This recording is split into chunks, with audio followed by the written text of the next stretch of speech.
Me van a matar un día de esto con la grabación. Ahí está. Listo, como si no hubiera pasado nada, voy a mostrar después el frasco de nuevo para que se vea.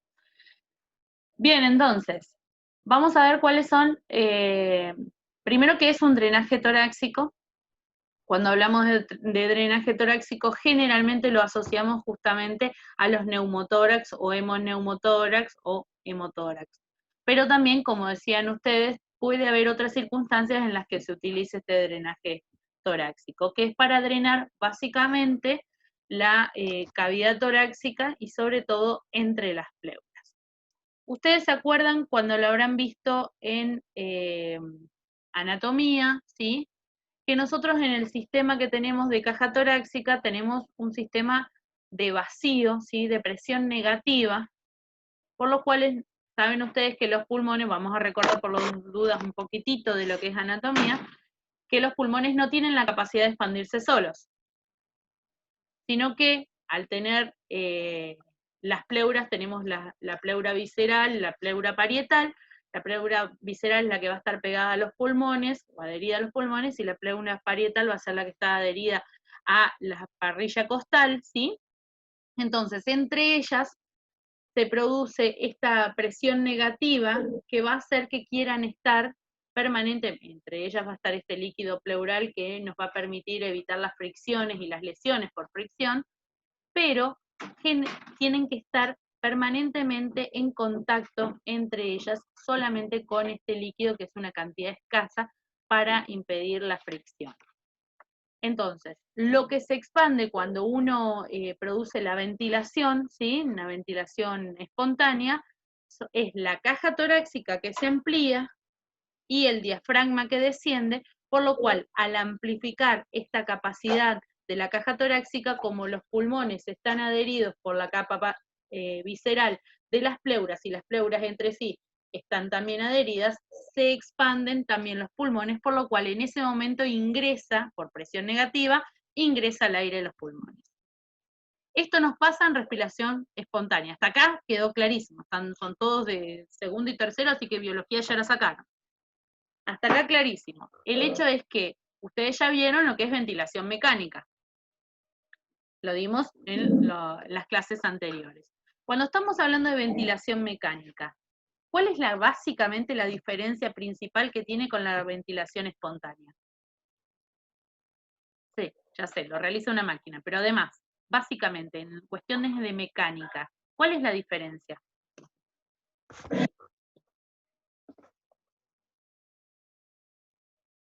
Que no hay presión negativa.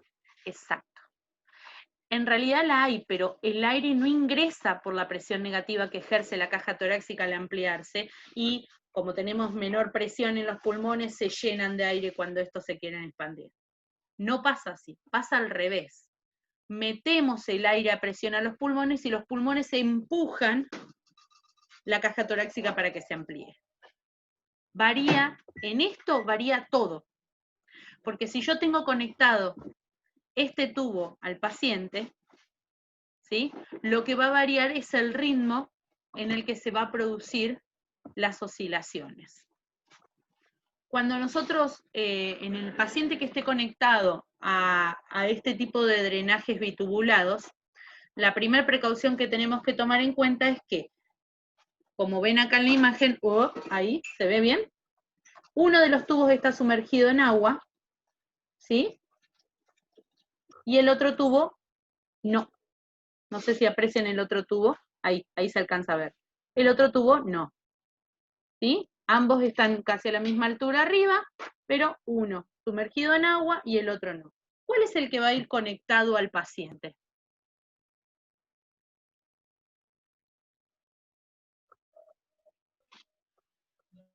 Chan, chan. ¿Qué creen ustedes? Tiren, total, para decir no, hay tiempo. ¿Cuál es el que está sumergido en agua? El que va conectado al paciente no es el más largo que está en el agua y por el burbujeo vemos que esté Exacto. está El que vamos a respirando. conectar al paciente siempre debe estar conectado, sumergido en agua, siempre y cuando estemos hablando de un solo frasco bitubulado. Un frasco bitubulado. Cuando ya tenemos dos frascos, ahí va a variar. porque tenemos otro tipo de presiones negativas, ¿sí? Yo ya tengo otro frasco, pero vaciarlo genera un despelote en el sillón, así que no traje 2 frascos para mostrarles, pero cuando tengo 2 frascos, ahí sí va a variar, ¿sí? Pero recién en ese momento. Cuando yo tengo uno solo, siempre va conectado en el que está sumergido en agua.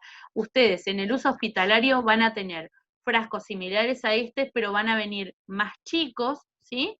Y van a ser de plástico descartable. Antes estaban todos llenos de estos tipos de frascos. El principio científico es el mismo, simplemente les quería mostrar cómo se veía. Siempre debe estar sumergido en agua. ¿Por qué? Porque la presión que ejerce el agua va a ser que justamente cuando ingresa este aire no permita que suba nuevamente. ¿Sí? Entonces yo veo el burbujeo cuando estoy en presencia de un neumotórax. Entonces, si yo estoy en presencia de un neumotórax, la tubuladura que viene desde el paciente, lo que va a liberar va a ser aire. Voy a ver cómo el tubo incluso se opaca, ¿sí? Se transpira por dentro por la temperatura que libera el aire que exhalamos nosotros, que está a mayor cantidad de grados que el aire externo. Entonces vamos a ver cómo incluso se opaca, ¿sí? Y esto es producto de la respiración del paciente, porque este aire está caliente. Entonces, vemos eso y vemos el burbujeo. Profe, ¿le hago una consulta? Sí, decime. Perdón, no entendí muy bien la parte del agua, digamos. ¿Qué función cumpliría el frasco con agua? Bien. ¿Humidificar? No. Lo que nosotros queremos hacer es sacar el aire que está entre las pleuras, ¿sí? Parietal y visceral, ¿sí? Entonces, la tubuladura va a quedar dentro, colocada dentro del paciente, como vemos en esta imagen, a ver si se ve un poco más. Un segundo que anda media. No me quiero ir la computadora. Ahí está. El tubo va a quedar colocado dentro del paciente y va a salir hacia el exterior. Cuando sale al exterior va a ir conectado en este que está sumergido en agua. ¿Por qué? Porque de esa manera yo lo que voy a hacer es ver salir el aire e impedir que se vuelva a meter el aire. Una vez que el aire salió como burbuja, va a subir a la parte gaseosa de este tubo y va a salir incluso por el otro tubo que va a quedar, el cortito, que va a quedar al aire libre. Si esto estuviera al aire libre, la presión atmosférica es mayor que la presión que yo necesito que tenga en el interior de la caja torácica, por lo que el aire va a tener siempre tendencia a ingresar, no a salir, porque tenemos presión negativa dentro de la caja torácica. En este momento tenemos presión negativa, pero no tanta como necesitamos para la expansión pulmonar, ¿sí? Pero siempre va a ser menor la presión que voy a tener dentro de la caja torácica que la presión atmosférica. Entonces, el aire, esto pasa como en el globo, si yo tengo mayor presión, cuando yo lo inflo, tengo más presión dentro del globo que fuera, ¿sí? Pero cuando lo tengo que meter, tengo más presión fuera del globo que dentro. Entonces, en esto pasa exactamente lo mismo. Acá el mecanismo tendría que tener presión negativa dentro de la caja torácica para provocar que los pulmones, cuando la caja torácica se amplíe, los pulmones puedan expandirse, ya que solo no lo pueden hacer. Si yo permito que este aire esté en contacto directo, o sea, sin estar en contacto con el agua, el aire siempre va a intentar meterse dentro de donde está más concentrada la presión a donde está menos concentrada, que es dentro de la caja torácica. Entonces, yo pongo el agua para impedir que este aire ingrese. Por más que tenga un hemotórax, ¿sí? Que sería sangre, y que lo que esté drenando sea solo sangre, no aire, si yo no lo pongo sumergido en agua, ¿sí? Se va a transformar en un hemoneumo, porque yo voy a provocar el neumotórax. La presión va a hacer que el aire ingrese y que tenga yo un neumotórax, producto de la mala función de enfermería. ¿Sí? Entonces, tenga yo un hemoneumo o un hemotórax solo, ¿sí? Lo que tengo que impedir es que ingrese aire. Y para impedir que ingrese aire es sumergir por lo menos 2 centímetros esa parte de la tubuladura, la que queda conectada al paciente, que es la larga. Muy importante es esto. Esto es función de enfermería. Ahora, si solamente es neumo, que estamos hablando de aire, si solamente es neumotórax, voy a poder poner solamente estos 2 centímetros y no va a pasar más nada. No va a variar el nivel de agua. Pero cuando yo tengo hemo o hidrotórax, lo que yo voy a drenar es líquido. Entonces este líquido que puse va a empezar a aumentar. ¿Sí? ¿Cómo sé yo entonces cuánto de esto es drenaje y cuánto es agua que yo puse? Fundamental que enfermería marque con un marcador indeleble. En este caso voy a marcar cuando se quede quieto ahí una línea diciendo agua. ¿Sí? Esa agua tiene que ser agua destilada. Sí. Entonces, a ver, yo la voy a marcar acá. Se va a ver poquito, pero entonces yo voy a poner, ahí les muestro. A ver si se alcanza a apreciar. Ahí marqué la línea con una flecha y dice agua. Lo van a ver al revés ustedes, me parece. ¿Sí? ¿Por qué? Porque todo lo que exceda ese nivel, ¿sí?, van a ser la cantidad de líquido drenado. ¿Cómo voy a controlar el líquido drenado entonces? Cuando ustedes colocan, van a colocarlo con agua destilada, no con agua de la canilla como hice yo. ¿Sí? Siempre es agua destilada. Por si llegara a haber algún incidente y esa agua accidentalmente ingresara, que sea agua por lo menos lo más estéril posible. Ya te digo. Entonces, agua destilada, primer punto. Segundo, los frascos van a poder determinar la cantidad porque vienen reglados. Este viejo no, pero los otros van a venir reglados. Entonces, intenten buscar una marca que por lo menos diga 200 o 150 mililitros de agua. ¿Para qué? Para que yo pueda cuantificar volcando en un frasco medidor cuánto es el excedente. ¿Sí? En los frascos que no viene medido voy a tener que saber cuánto le puse de agua, no solamente la marca. En estos frascos que vienen graduados, yo puedo saber que si le puse hasta ahí la marca 150 y tengo 230, tengo el excedente en líquido drenado. ¿Sí? Pero es fundamental que ustedes pongan esa marca. Si no lo hacen, lo que va a pasar es que es ojímetro. ¿Por qué? Porque a alguno de los enfermeros se le habrá ocurrido poner 150 y otro le habrá puesto 200, mientras que esté pasando el nivel de la tubuladura larga, esté pasando el nivel de agua, con eso es suficiente. Entonces, como no hay criterio unificado entre enfermeros, ¿cómo cuantifico lo que viene del turno anterior? ¿Cómo sé cuánto me dejó mi compañero? Tendría que estar bien registrado, tendría que estar asentado, y ahí empiezan las complicaciones propias de enfermería que la mayoría de las veces no anota. No anota, puse tanto en drenaje, tanto de agua destilada en drenaje. Si uno lo dejara registrado y se hubiera olvidado de hacer la marca, tengo el registro. Pero si no tengo el registro y no hago la marca, estamos trabajando a ciegas. ¿Sí? Sí. Cuando nosotros tenemos, vieron que los registros de enfermería, tenemos algunos registros que son como doble registro. La hoja de la historia clínica, que es la hoja de enfermería que va en la historia clínica, y hay un libro de novedades que se llama Report, que es el que se escribe al finalizar el turno, ¿sí? Y hablo de todos los pacientes que yo tuve en mi turno. Mi compañero en el mismo libro va a escribir todos sus pacientes y entonces va a quedar en este turno todos los pacientes que se atendieron y cada enfermero que atendió cada paciente. Dentro de esas novedades que vamos a describir del paciente, se deja tubo bitubulado con 150 mililitros de agua destilada.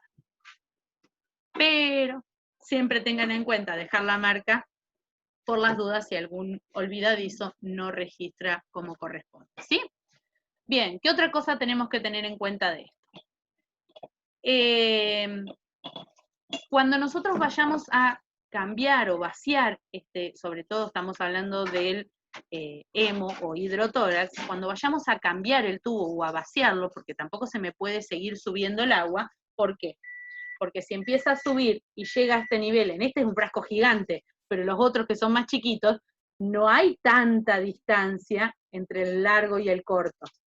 Entonces, si llega a superar acá, no va a poder seguir liberando el aire.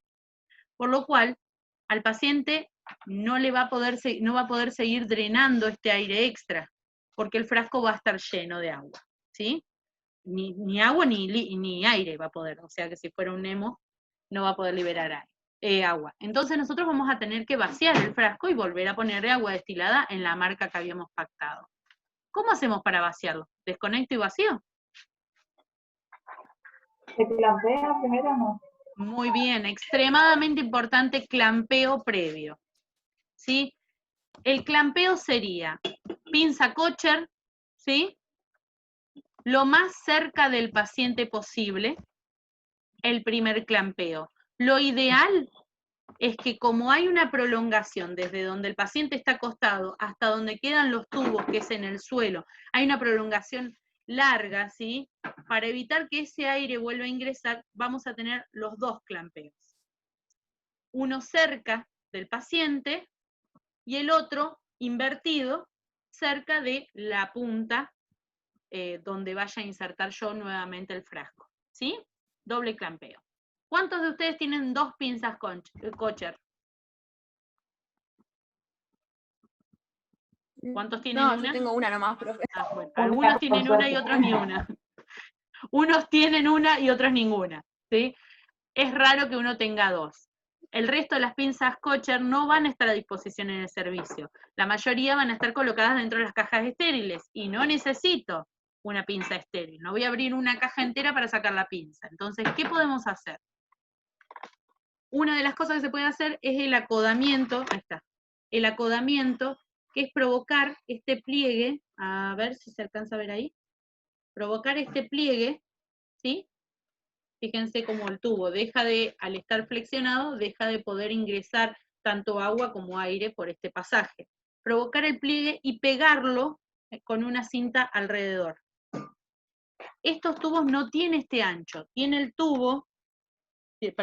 ancho del tubo, yo no tengo tubuladura cristal para que ustedes vean cuál es, pero tiene el ancho similar al del tubo endotraqueal. Entonces, fíjense que cuesta mucho, ¿sí? Entonces no tiene que ser un pedacito de cinta de papel, tiene que ser tela adhesiva, que es la única que no se nos va a cortar. Entonces, bien comprimido para que nos quede bien cerrado el tubo ahí, y enroscado cinta alrededor.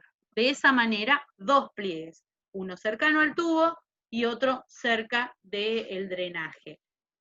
Cuando tengan, si tienen pinzas Kocher, lo cual es genial, fíjense que hay diferentes tipos de Kocher. Hay una de las Kocher que son delicadas, que son pinzas que tienen poco tramo en la parte de pinza justamente. Entonces, si tienen poco tramo, no va a realizar una compresión suficiente porque se llaman delicadas, es un instrumento delicado para otro tipo de procedimientos como curaciones. Esas no les van a servir para clampeo, la van a terminar rompiendo y va a ingresar aire igual. Entonces, recomiendo que en ese caso vuelvan a hacer ese tipo de clampeo que les estaba mostrando yo. Es la parte más económica y segura de realizarlo igual. Nunca pongan nada para tapar los elementos en la punta. Es decir, no pongan una ampolla que encaje justo, ¿sí? Para impedir que ingrese el aire. No, tiene que ser por clampeo, porque puede desplazarse y podemos llegar a ocasionar una catástrofe, ¿sí? O sea que no lo realizamos de esa manera, siempre clampeo. Bien, otro punto. Cuando los frascos que teníamos para hacer justamente este drenaje bitubulado eran como el que les acabo de mostrar, son de vidrio, más el líquido, y son grandes, se ponía pesado y no pasaba nada. ¿Por qué? Porque el paciente va a estar recostado en la cama, en posición semi-Fowler, y el drenaje tiene que tener cierta distancia para poder ser posicionado en el suelo. ¿Por qué en el suelo? Porque es drenaje, ¿sí?, por gravedad. Entonces, va colocado en el suelo. Cuando teníamos estos frascos no pasaba nada. Era muy raro que movimiento de la tubuladura rígida como esta que estamos viendo pudiera ocasionar que el frasco se movilizara. Pero los frascos que les estoy contando ahora son de menos de 1 litro, son de plástico muy blando y livianos. Si ustedes le ponen 200 centímetros cúbicos de agua, no va a generar peso. Y estas mangueras son lo suficientemente rígidas. Si el paciente se mueve, puede la manguera desplazar y hacer que se nos vuelque el frasco. Si se vuelca el frasco, ingresa aire. Entonces, ¿cómo vamos a sujetar el frasco a una posición fija? Caja, puede ser caja de guante, puede ser una caja de los sueros que nos sobró, ¿sí? Una caja de cartón común. Vamos a fijar con cinta este frasco a la caja y vamos a poner algún contrapeso, como 2 sueros, 3 sueros, o un taco de madera en el caso del lugar que lo tengan, ¿sí? El suero igual después lo pueden lavar y lo recuperan, no es que se pierde, es el frasco completo de suero. ¿Se entiende? Entonces, se fija a una posición alineada. Si no está alineado, el paciente corre riesgo, ¿sí? Entonces, importantísimo dejarlo alineado al suelo. Los otros más nuevos, ahora les voy a mostrar, después, y lo van a poder apreciar también en la... A ver si... Acá tengo una imagen. No sé si alcanzan a apreciar, está un poquito chico. Estos son justamente la misma función que el frasco bitubulado, pero altamente más costoso. No solemos tener de estos en el área hospitalaria y hasta donde yo estaba trabajando tampoco en el área privada. Pero pueden encontrarse en algún momento y uno tiene que estar preparado para todo. Estos tipos de elementos que son descartables, porque una vez que ingresó sangre, no se puede reesterilizar, por lo cual no es apto para que utilice otro paciente, ¿sí? Estos que son descartables van a tener una válvula de seguridad unidireccional. Quiere decir, solamente va a poder ingresar a este recipiente lo que el paciente haya podido expulsar mediante la tos o la respiración, pero no va a poder retornar. Entonces no necesita esta trampa de agua, que es la que estaba mostrándole yo en el frasco bitubular. ¿Sí? ¿Se entiende la gran diferencia que hay? Estos además van a tener ganchos en los costados que van a permitir que ustedes las cuelguen del transverso de la cama, por la cual también disminuyen las posibilidades de que se vuelque. ¿Sí? Son divinos, pero no son los que contamos o los que solemos contar en el hospital. ¿Sí? Y como ven acá... Carísimo. Sí, carísimo. Es un material descartable y costoso. Yo a lo que me refiero es que después alguno de ustedes me termina trabajando en la Mater Dei y me decía, ay, la profe no me enseñó a trabajar con esto. Bueno, sí, sepan que existe, ¿sí? Y es más, de hecho, en el video que van a ver, no en el que todavía no se subió, sino en el que ya está subido, que habla de la técnica de cuáles son los cuidados de enfermería en relación a esto, que es de la Universidad Chilena, tiene uno para mostrar. Entonces les muestra cómo se hace con frasco bitubulado, y les muestra cómo se hace con este, por eso lo subí, para que ustedes puedan apreciar cómo se puede colocar este tipo de cámara recolectora, ¿sí? Bien, ¿hasta acá alguna duda?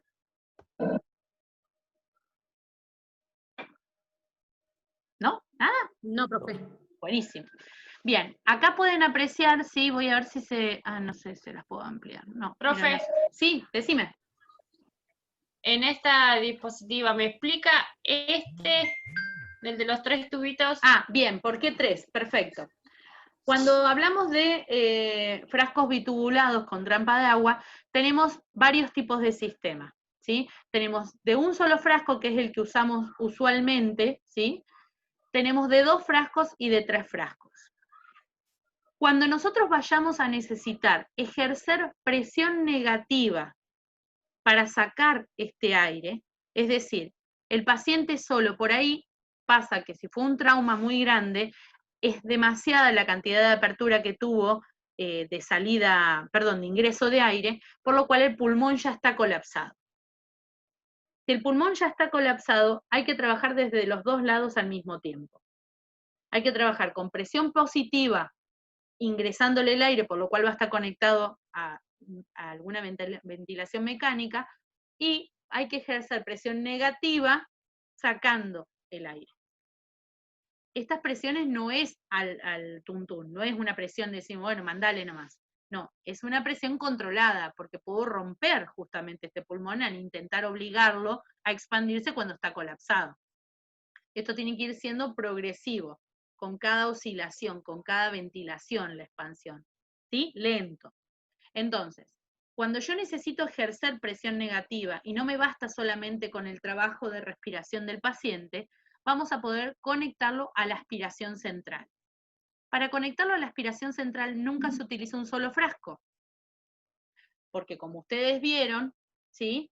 Si yo ejerzo, pongo esta tubuladura, que es la corta, a presión negativa, lo que voy a empezar a hacer es a elevar el nivel de agua, ¿sí? Intentando sacarle todo al paciente. Entonces, para evitar tanta presión, es que se desplazan presiones. ¿Cómo se desplazan presiones? Teniendo más de un tubo, ¿sí? O sea, más de un frasco bitubulado. Cuando vamos a conectar más de un frasco, no va a ser el que esté conectado al paciente el que vaya directamente a estar sumergido en agua, sino que va a ser el último. Si son 2, va a ser el segundo, si son 3, va a ser el tercero. ¿Sí? Entonces, en el primero que va conectado al paciente, yo voy a tener presión negativa dentro del frasco, por lo cual va a sacar tanto aire como agua. ¿Por qué? Porque va a producir el vaciamiento al llevarlo para este frasco. ¿Sí?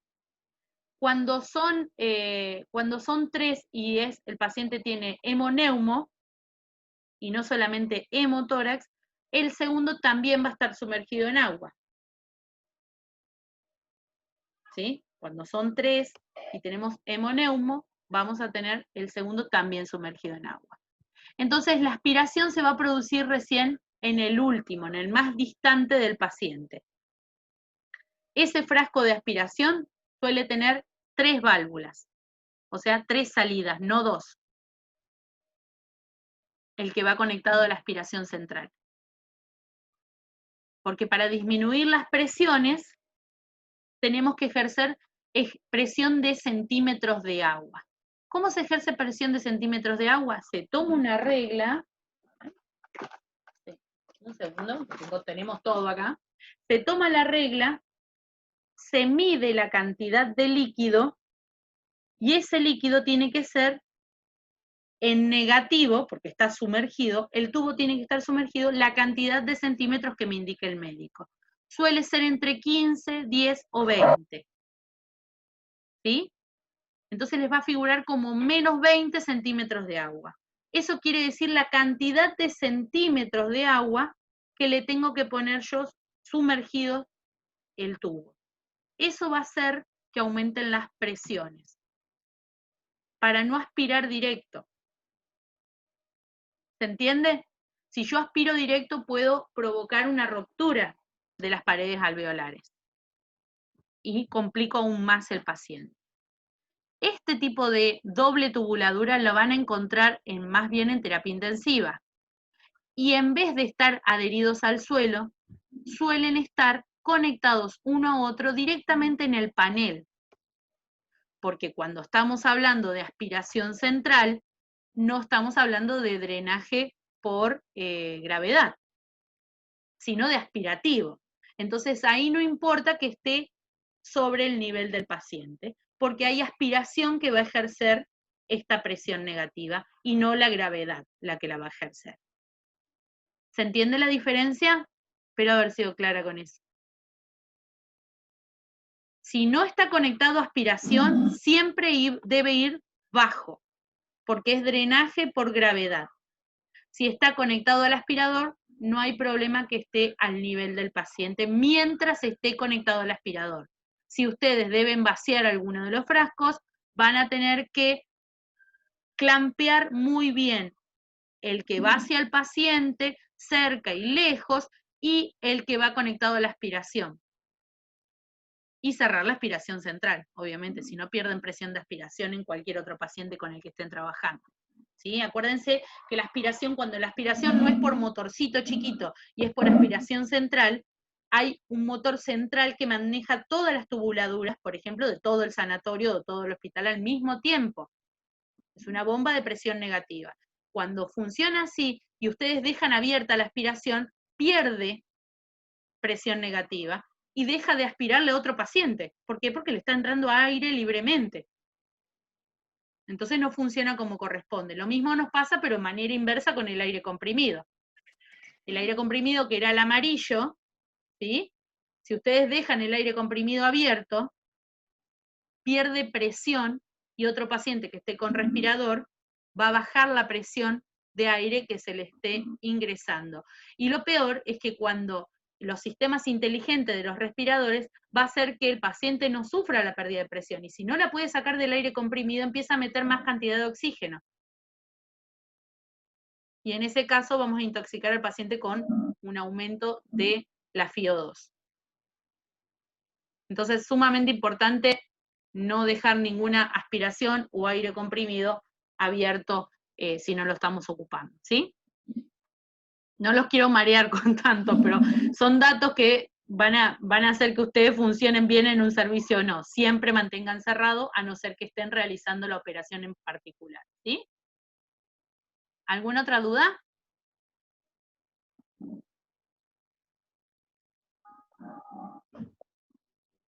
Bien. Empiece de cero, profe.